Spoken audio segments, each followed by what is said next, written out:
tudo bem? Eu sou o Flávio, professor de matemática. Nós vamos trabalhar com matemática financeira hoje. Comparar rendimento em diversos tipos de aplicações, emitir juízo sobre diversas opções financeiras. Tá aí. É o que a gente usa aí praticamente todo dia, através de bancos, através de lojas que a gente faz compras, né? Bom, mas antes de começar, eu queria falar sobre porcentagem. É uma determinada quantidade dividida por 100%, né? Vamos lá, 0% em números decimais seria 0, 100% seria 1. Então a variação é de 0 a 100% ou de 0 a 1. Com detalhe, acima de 100% pode ter valores, né? Não tem condições de ser abaixo de 0. Pode ser 125%, 150%. Mas se fossem nos números decimais, 1,25, 1,2, 1,002 e assim vai, tá? Vou pegar uns atalhos aqui para a gente trabalhar com porcentagem, de cabeça, sem pensar muito. Vamos lá. Se você dividir os números por 100, ele vai representar 1%. Se você dividir por 10, você acha 10%.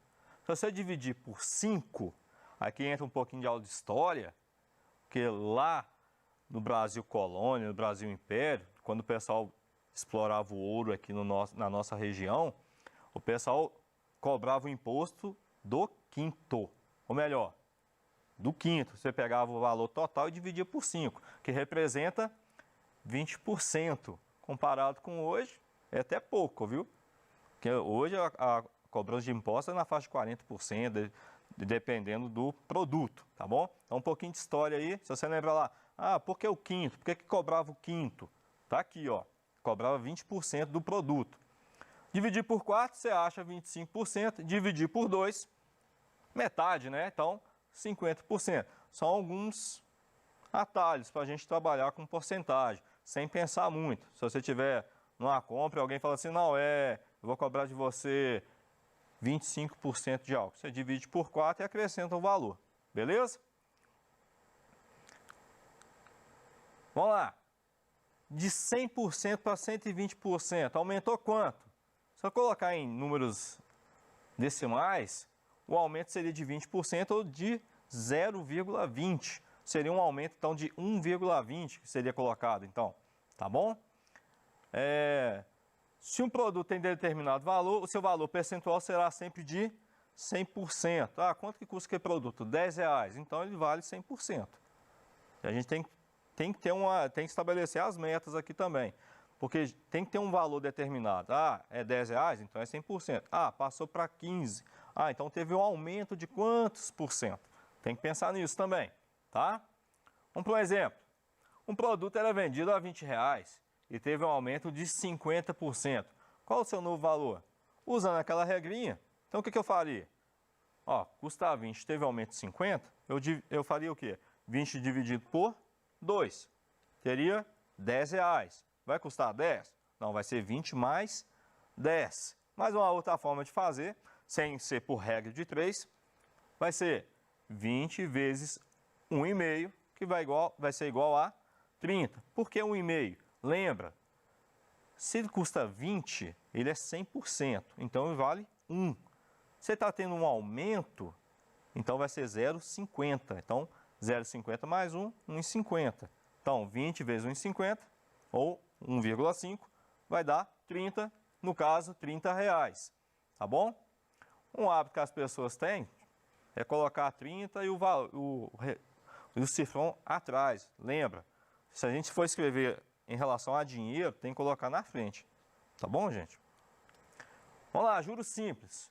É quando o capital C é aplicado durante um tempo a uma taxa de juros I sobre o capital inicial. Vamos lá. Olha a fórmula que a gente usa aqui. J é igual a C vezes I vezes T. Onde o J é meus juros, o C é meu capital, o meu I é minha taxa de juros, convertida em números decimais, ou seja, o valor da taxa dividido por 100. De acordo com a fórmula aqui não está dividido por 100. Então, na taxa, você teria que pegar esse valor e dividir por 100. E o T é o período de transação. Bom, mas ela é só os juros. Ah, eu quero saber o valor total. Então seria montante é igual capital mais juros. Umas dicas aqui para nós. Se o tempo está em dias, a taxa tem que estar em dia. Se o tempo está em mês ou em meses, a taxa tem que ser ao mês. Se estiver em ano, taxa ao ano. O período tem que ser igual. Tem que prestar atenção isso nas questões da prova do Enem, prova do seu professor, da sua professora, tá bom? A gente tem que ficar de olho nisso. O que mais derruba a gente nessas questões não é a matemática, é o português. Então, interprete bonitinho, vai delicadamente, vai tranquilo e faz a questão. Leia, preste atenção, tá bom? Isso aqui engana muita gente. Vamos lá, juros compostos. Para calcular juros compostos, a gente vai aplicar essa fórmula que é montante é igual capital vezes 1 mais a taxa dividido elevado ao tempo, tá bom? Aqui a taxa também, você tem que dividir ela por 100, ela tem que se apresentar como número decimal. Vamos para um exemplo aqui. Ítalo investiu R$2.000, a taxa de 4% ao trimestre, ao detalhe aí, trimestre, durante um ano. Olha só, a taxa está em trimestre e o período é ano. Tem que converter isso lá, tá? No sistema de juros compostos. Calcule o montante produzido para esse período. Então vamos lá. Qual que é o capital? 2.000. Qual que é a taxa? 4%. Lembra? Tem que pegar, como está em porcentagem, tem que dividir por 100. Então 4 por 100 dá 0,04. Olha o tempo. O período não é um ano? Sim. A taxa não é trimestre? Um ano tem quantos trimestres? 4, tá bom? E o montante?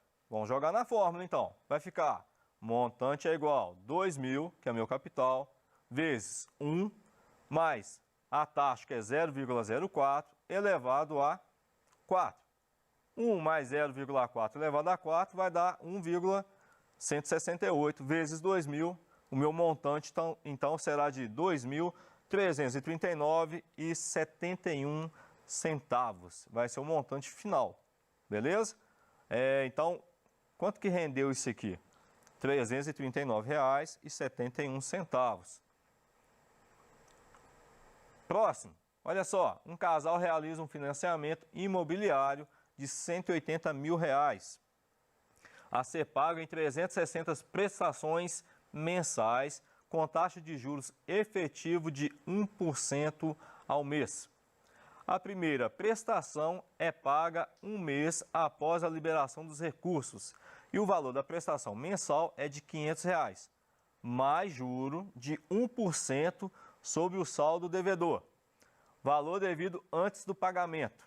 Observe que a cada pagamento o saldo devedor se reduz em R$ 500 e considere que não há prestação em atraso. Efetuando o pagamento dessa forma, o valor em reais a ser pago ao banco na 10ª prestação é de, aí tem as opções aqui, 2.075, 2.093, 2.138, 2.255, 2.300. Qual que vai ser a alternativa? Vamos calcular. Então, indo para o cálculo, qual que é o valor total? Questão de eventos, 180 mil. Quanto que eles já pagaram? R$ 500 por mês durante 9 meses, vai dar 4.500. Debitando o valor que eu já paguei, eu estou devendo então, aquele casal está devendo 175.500. Quanto que ele vai pagar por mês mesmo? 500. Então vai pagar a 10ª. Então vai lá. Qual que vai ser a 10ª prestação? Vai ser o valor de R$ 500 que ele paga por mês, mais 1% dividido por 100, vezes os 175.500. Fazendo essa multiplicação, aqui é matemática básica, viu? Olha só, multiplicação vem antes de soma. Então, 500 mais 1.755, a prestação que eles vão pagar vai ser de R$ 2.255, ok? Essas contas básicas a gente não pode errar mais, viu, gente? Multiplicação vem antes de soma. Tem as regrinhas, tem que seguir as regras. Mais um exemplo. Ítalo emprestou R$ 1.000 a um amigo durante um mês. Seu amigo, muito grato, devolveu a quantia de R$ 1.025. Ítalo pode considerar que houve um rendimento. Dessa forma, qual é a taxa de rendimento? Vamos lá. Quanto que ele emprestou? 1.000. Então, será o capital. Quanto que ele recebeu de volta? 1.025. Então, a gente deduzindo lá na fórmula, a fórmula é montante é igual capital mais juros. O capital é 1.000, então esses juros foi de R$ 25 durante um mês. Qual que é a taxa? Então, vamos lá. Vou jogar na fórmula, J igual a CIT, vai ficar lá. Quantos que é os juros? 25. Qual que é o capital? 1.000. Qual que é a taxa? Não sei ainda. E o tempo? Um mês. 1.000 vezes 1. Passa para o outro lado dividindo, vai ficar 25 dividido por 1.000, que vai dar 0,025. Como eu não peguei a porcentagem e dividi por 100, porque eu não tinha, então agora eu vou multiplicá-la. Então, 0,25 vezes 100, que deu uma taxa aí de 2,5% ao mês. Mais um exemplo. Um veículo custava R$ 36.000 e valorizou 8,5%. Qual o preço atual desse veículo? Colocando aqui na regra de 3, você poderia colocar assim, de forma bem simples, tá? Você poderia colocar assim, 36.000 vezes 1,085. Você acharia a resposta automaticamente. Mas você também pode fazer por regra de 3. Lembrando, não era 36.000 o valor dele? Então, era o valor total, então 100%. Quanto que valorizou? 8,5%, então ele teve um aumento, então não vai ser mais 100%, vai ser acima. Então, se é acima, 108,5. Multiplica cruzado, 100 vezes x, 100x, 36.000 vezes 108,5 dá 3.906.000. Dividido por 100, o carro agora está valendo R$ 39.060. Mais um exemplo. Um imóvel valorizou 32% nos últimos anos, sabendo que antes da valorização, o imóvel valia 320 mil. Calcule o valor atual desse imóvel. Mesma regra, gente, tá? 320 mil era o valor inicial dele, então ele é 100%.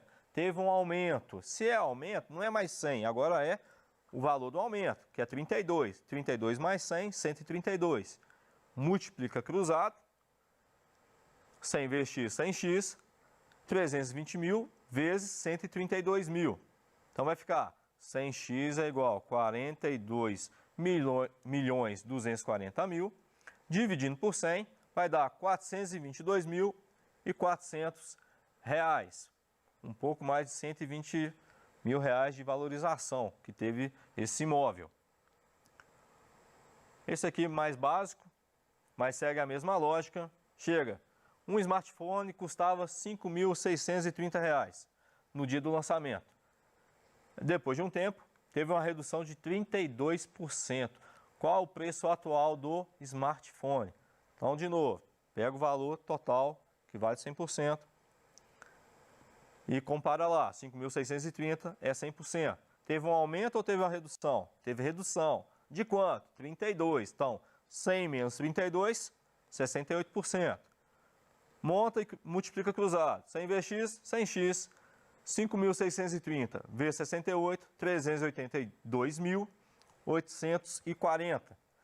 Divido por 100, que vai fechar em 3.828,40 já que é redução. Lembra disso. É redução. Subtrai do valor total. Olha só, mais um exemplo para nós. Joaninha pegou R$ 3.800 emprestado com sua mãe para pagar com juros simples de 0,95% a.m ou ao mês, sabendo que foram 24 prestações mensais. Calcule o valor dos juros pagos. Vamos lá. Qual que é o capital? 3.800. Qual que é a taxa? 0,95% ao mês.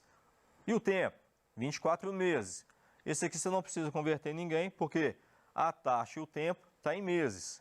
Facilita muito o raciocínio. Agora é só jogar na fórmula. Nessa fórmula aqui, já está dividido por 100, então não tem que dividir a porcentagem por 100.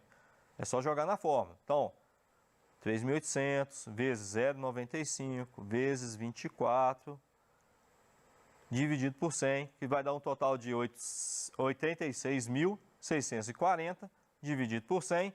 Então, ela vai pagar lá de juros R$ 866,40. Quem tem que tomar cuidado nessa questão, porque ele está pedindo os juros, não um montante. Porque ninguém pega R$ 3.500 ou R$ 3.800 emprestado e só paga 866. Apesar que foi para a mãe, mas não conta, tá? É R$ 3.800 se eu pegar um montante, mais R$ 866,40, que dá aí mais ou menos R$ 4.600, um pouquinho mais, tá? Então tem que prestar atenção no que está escrito. Ah, não é o montante, é os juros. Então só de juros que ela vai pagar é R$ 3.800 mais os juros de R$ 866,40. Pessoal, muito obrigado. Até a próxima aula. Estudem, pesquisem, façam os exercícios. Se deixe na matemática, se jogue nela, tá? Matemática é prática. Sem prática a gente não vai avançar. Eu não gosto de matemática. Você pode pensar assim. Mas na vida a gente faz aquilo que gosta e aquilo que não gosta. Então a gente tem que batalhar, correr atrás. É mais cômodo não estudar às vezes, mas tem que estudar. O nosso foco é estude. O que você quer? O que você quer para sua vida? Corre atrás, batalhe, que vai valer a pena. Ok? Até a próxima. Obrigado.